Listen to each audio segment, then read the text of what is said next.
नमस्ते विद्यार्थियों, apex academy के YouTube चैनल में आपका एक बार फिर से हार्दिक अभिनंदन है।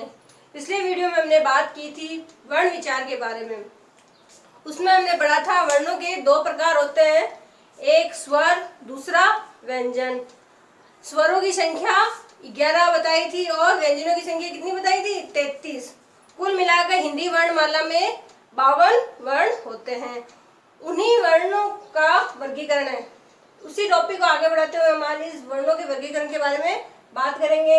वर्णों को मुख्य रूप से दो भागों में बांटा है। पहला है उच्चारण स्थान के आधार पर, दूसरा है प्रयत्न के आधार पर। प्रयत्न के आधार पर भी इसको दो भागों में बांटा गया है।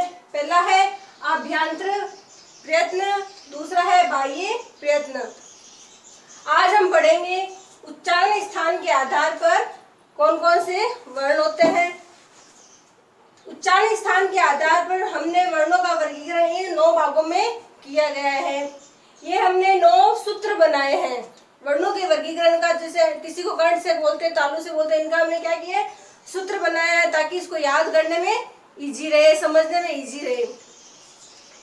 पहला क्या है? अकुह विसर्जनीय या नाम कंठ, यानी ये अ वर्ग, अ आ, क वर्ग यानी क ख गढ़ है इसमें सारे, और ह इसमें आया यहाँ ह, और विसर्जनीय यानी विसर्ग।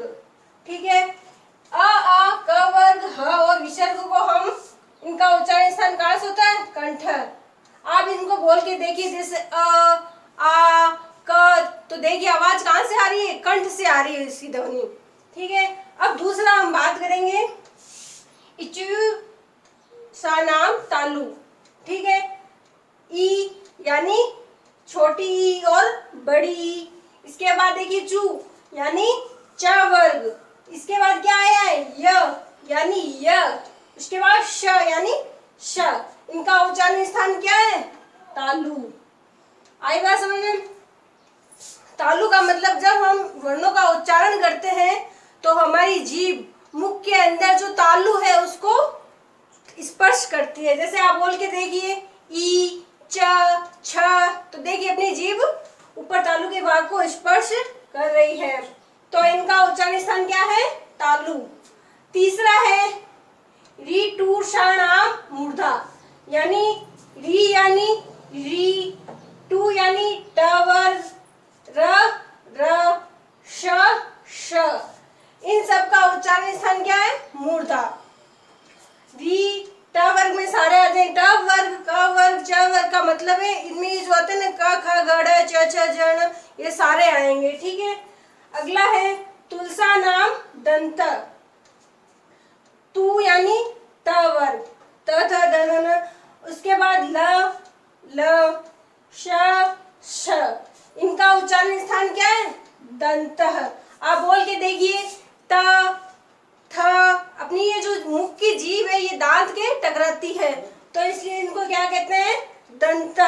इन वर्णों का उच्चारण स्थान क्या है? दंत। पांचवा है उपुपधेयमानीय या नाम ओष्ठ, यानी उ छोटा उ और बड़ा उ, प वर्ग। ठीक है, इनका उच्चारण स्थान क्या है? ओष्ठ यानी होठ। आप बोल के देखिए प फ, तो अपने देखो दोनों होठ एक दूसरे को टकरा रहे हैं, तो ये क्या? इनका उच्चारण स्थान क्या हो गया? ओष्ठ यानी होठ। छठा है य ड़ य ण न म, नासिका, यानी ड़ य ण न म। इनको किससे बोलते हैं? नासिका यानी नाक से। बोल के देखिए ड़ ण न म। ठीक है, अब है सातवां ए दे तो कंठ तालु, यानी कंठ और तालु। ठीक है, दोनों से बोले जाते हैं। कौन से वर्ण? ए और आई। ए और आई है, इनको कंठ और तालु दोनों से बोले जाते हैं। उसके बाद आठवां है ओ कंठोष्ठ, यानी कंठ और ओष्ठ।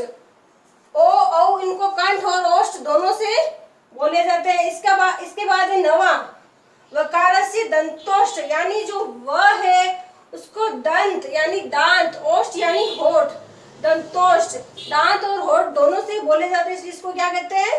दंतोष्ठ।